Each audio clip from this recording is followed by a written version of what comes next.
Student class 9th biology का chapter 3 new syllabus के according आज हम इसकी सॉल्व करेंगे एक्सरसाइज को। चैप्टर का नेम है जी दी सेल। इसकी एक्सरसाइज हम सॉल्व करेंगे। इसके एमसीक्यूज़ जो हैं वो भी सारे के सारे एमसीक्यूज़ सॉल्व करेंगे और इसके शॉर्ट क्वेश्चंस भी हम सॉल्व करेंगे। तो हम स्टार्ट करते हैं अपनी एक्सरसाइज को।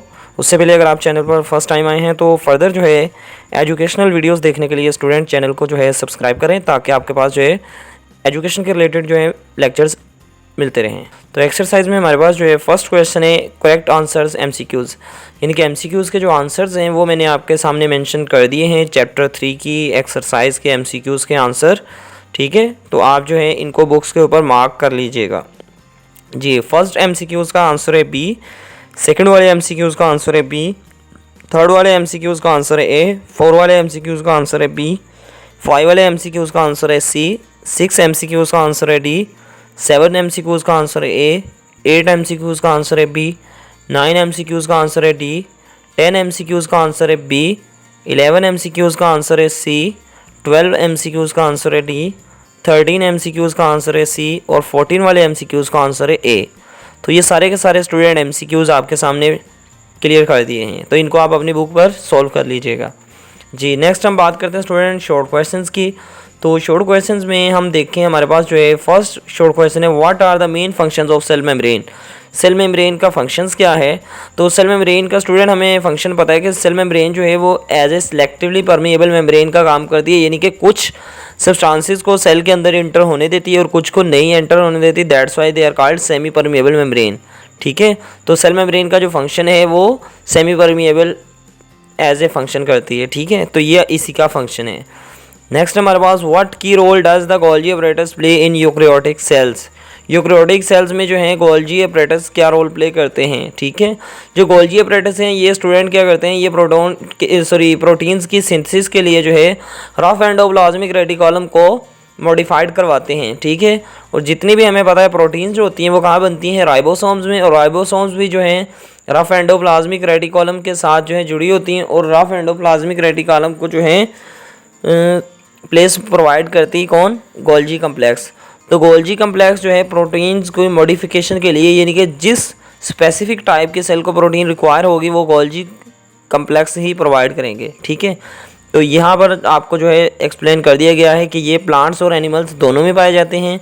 It modifies protein coming from rough endoplasmic reticulum and packs them into small membrane bound sacs called Golgi vesicles, यानी कि जो प्रोटीन्स बनने के बाद एंडोप्लाज्मिक रेटिकुलम से आएंगी गोल्जी वेसिकल्स कहलाएंगी अगर उनको छोटे छोटे पैक्स में किया जाएगा। It kept these sacs in cell और transported to exterior in the form of secretions, यानी कि इनकी अगर सेल को ज़रूरत होगी आउटसाइड द सेल तो तब भी इनको जो है एक्सक्रीट कर दिया जाएगा, अगर इनसाइड द सेल ज़रूरत होगी तब भी इन प्रोटीन्स को ट्रांसपोर्ट कर दिया जाएगा।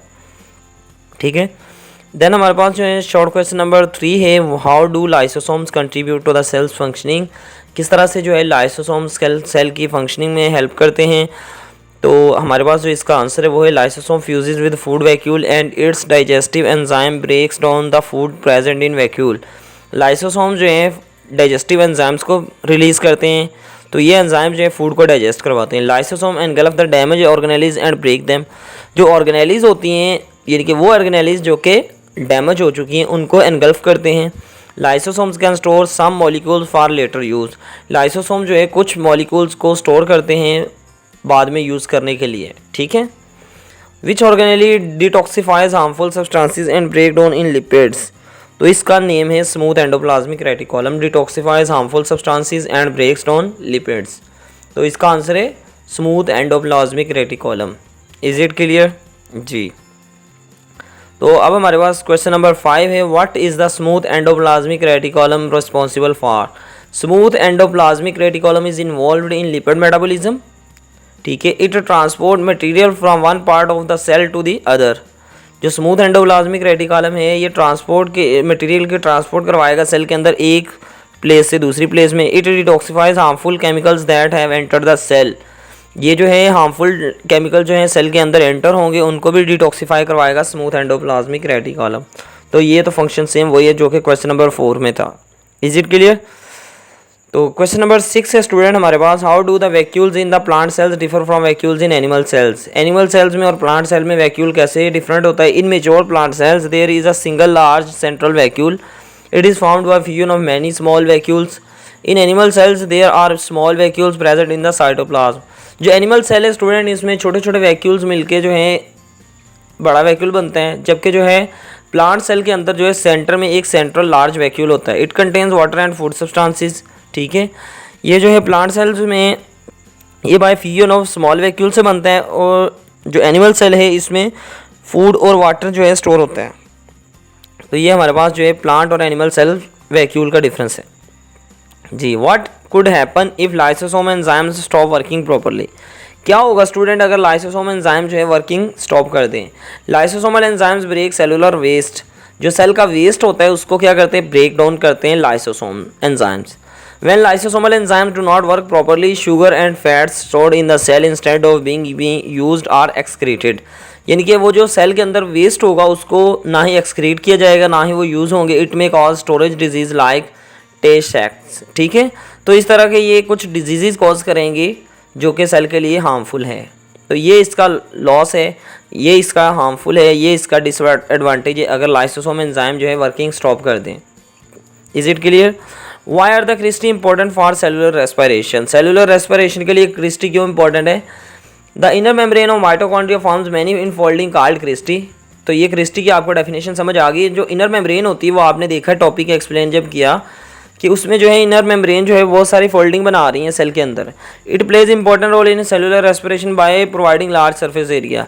जब रेस्पिरेशन के लिए सरफेस एरिया लार्ज होगा तो रेस्पिरेशन का प्रोसेस जो है वो ज़्यादा देर के लिए होगा। तो इसलिए जो है सेलुलर रेस्पिरेशन में क्रिस्टी जो है रोल प्ले करती हैं, यानी कि bye providing large surface area. तो ये इसका रोल प्ले है क्रिस्टी का जी। देन है क्रोमैटिन और क्रोमोसोम्स जो है एक दूसरे से कैसे रिलेट करते हैं। तो ये न्यूक्लियस वाले टॉपिक में से लिखा गया है। In nucleoplasm fine thread like material is called chromatin. ये जो थ्रेड लाइक स्ट्रक्चर होगा न्यूक्लियोप्लाज्म के अंदर, इसको हम कहते हैं जी क्रोमैटिन।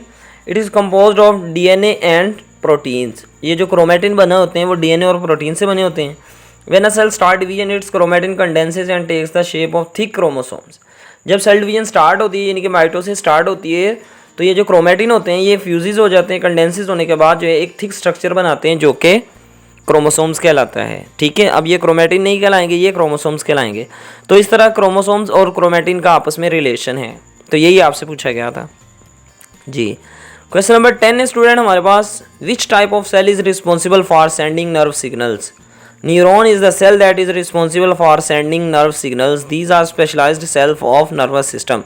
जो नर्वस सिस्टम के सेल्स हैं यानी कि नर्व सेल्स या फिर न्यूरॉन्स, ये रिस्पॉन्सिबल होते हैं नर्व सिग्नल्स को सेंड करने के लिए, ट्रांसमिट करने के लिए। तो यही आंसर है, न्यूरॉन सेल्स और नर्व सेल्स।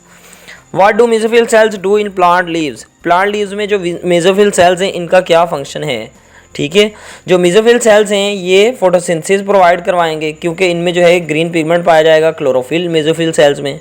तो ये जो ग्रीन पिगमेंट है ये क्लोरोफिल यही लाइट एनर्जी को ट्रैप करके फोटोसिंथेसिस के प्रोसेस को परफॉर्म करवाएगा इन द सेल्स। तो ये फंक्शन है किसका, मेसोफिल सेल्स का प्लांट्स के अंदर। ठीक है जी। क्वेश्चन नंबर 12 है student, how would you define a stem cell.